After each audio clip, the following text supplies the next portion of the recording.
Painted painless learning. ચલો દાખલો આપણે શું કીધું, જો બે સિક્કાને એક સાથે ઉછાળવામાં આવે તો ત્રણ શક્યતાઓ મળે. આ સાચું કે ખોટું? હા ભાઈ, એક સિક્કો બે વાર ઉછાળો તો નમનભાઈ કુલ પરિણામ 8 આવે. કેટલા આવે? 8 નો આવે, 4 આવે. એટલે હજી આ બોલે તો 8 કરે છો. વેઇટ સ્કીપ નહીં કરતા, તમારા ફાયદાની વાત છે. ધોરણ 10 ની અંદર આવ્યા છો, બોર્ડની પરીક્ષા આપવાની છે, જોરદાર રિઝલ્ટ લાવવું છે તો પેન્ટેડ એપ્લિકેશન ડાઉનલોડ કરો અને ચેમ્પિયન બેચ લોન્ચ થઈ ગઈ છે.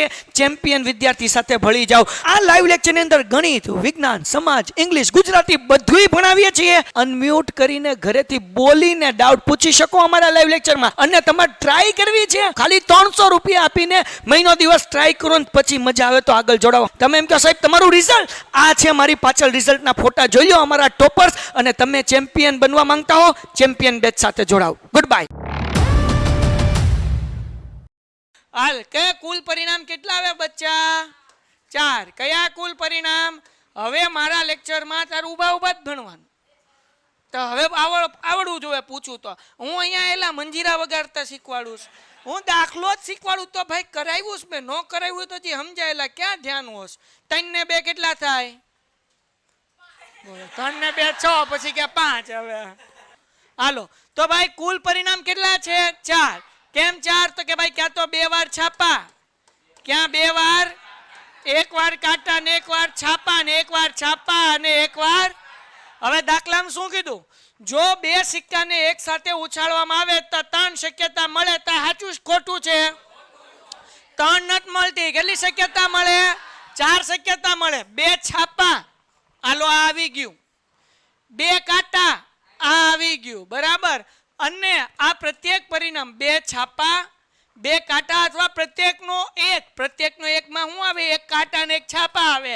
1 છાપા અને 1 એક ગણેશ, એક નથી. કેટલા થાય? 2. એટલે કુલ પરિણામ કેટલા થાય? 4. બરાબર. તો આ પ્રત્યેકની સંભાવના 1/3 છે. 1/3 નથી. શું છે? 1/2 છાપા આવે એની સંભાવના, તો કે 2 છાપા આવે એવું 1 કાઉન્સ. કુલ પરિણામ કેટલા? 4. 2 કાટા આવે એવું કેટલું પરિણામ? 1. અને એના છેદમાં 4. એક વખત પહેલી વાર કાટા અને બીજી વાર છાપા આવે એવું પરિણામ કેટલું? 1. એના છેદમાં પહેલી વાર છાપા અને બીજી વાર કાટા એવું પરિણામ કેટલું છે? એના છેદમાં ટપો પડ્યો. હા પહેલી વાર કાટા ને પહેલી વાર છાપા તો 1/4, અને પહેલી વાર છાપા ને બીજી વાર કાટા તો 1/4.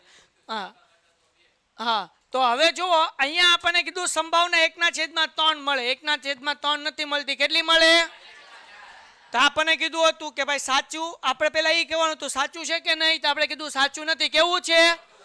કારણ કે હું લખવાનું કા કે નથી લખવાનું, લખાઈ દો આખું. કારણ કે કુલ પરિણામ કેટલા મળે? છાપા HH, HT, TH અને HT. બરાબર. અને પ્રત્યેકની સંભાવના પ્રત્યેક પરિણામની સંભાવના કેટલી મળે ભાઈ આપણને? 1/4 છે. તો પેલા આપણે લખવાનું કે આ દલીલ જે છે કેવી છે? ખોટી. એટલું લખી શકશો ને કે એ લખી દો, આ દલીલ ખોટી છે. કારણ કે કુલ પરિણામ કેટલા મળે? 4. કયા 4? તો કે 2 વખત છાપા, 2 વખત કાટા, 1 વખત કાટા, 1 છાપા, 1 છાપા અને 1. અને આ પ્રત્યેક પરિણામની સંભાવના કેટલી છે? 1/. દાખલો થઈ ગયો. હાલો કરો ફટાફટ. આના પછી હજી એક છે ને, કરી નાખશો. હાલો પેલા તો પૂરો કરો. અચ્છા આમાં એક છે. ઉભાઈ રહો આગળ. પછી શું કીધું? જો પાસાને ઉછાળવામાં આવે તો 2 શક્ય પરિણામ છે, અયુગ્મ સંખ્યા અથવા યુગ્મ સંખ્યા. તેથી અયુગ્મ મળવાની સંભાવના જે છે એ કેટલી છે? 1/2. અહીંયા એક જ પાસો ઉછાળવાનો છે, તો એક પાસો ઉછાળવાનો હોય તો કુલ પરિણામ કેટલા મળે ભાઈ? 6 પરિણામ મળે. કેટલા મળે? કયા? 6 પરિણામ તો કે 1 હા કે ના? હવે અયુગ્મ એટલે એકી, યુગ્મ એટલે તો અયુગ્મ કેટલી? 3 સંખ્યા અને યુગ્મ કેટલી? 3. તો હવે જુઓ, તેથી અયુગ્મ સંખ્યા મળે એની સંભાવના અયુગ્મ કોણ? 1 એટલે શું થાય? 3 ના છેદમાં 3 એકા 3 દુ 1 ના છેદમાં. તો આ વિધાન સાચું કે ખોટું? સમજાણું કે નહીં? તો આપણે લખવાનું કે આ વિધાન સાચું છે, કારણ કે કુલ પરિણામ બરાબર 6 અને અયુગ્મ મળવાની સંભાવના અહીંયા તમારે લખી નાખવાનું. અયુગ્મ સંખ્યા મળવાની સંભાવના બરાબર 3 ના છેદમાં 6. 3 એકા 3, 3 દુ 6, 1 ના છેદમાં. ડન થઈ ગયું? હાલો લખો ફટાફટ ઝડપથી.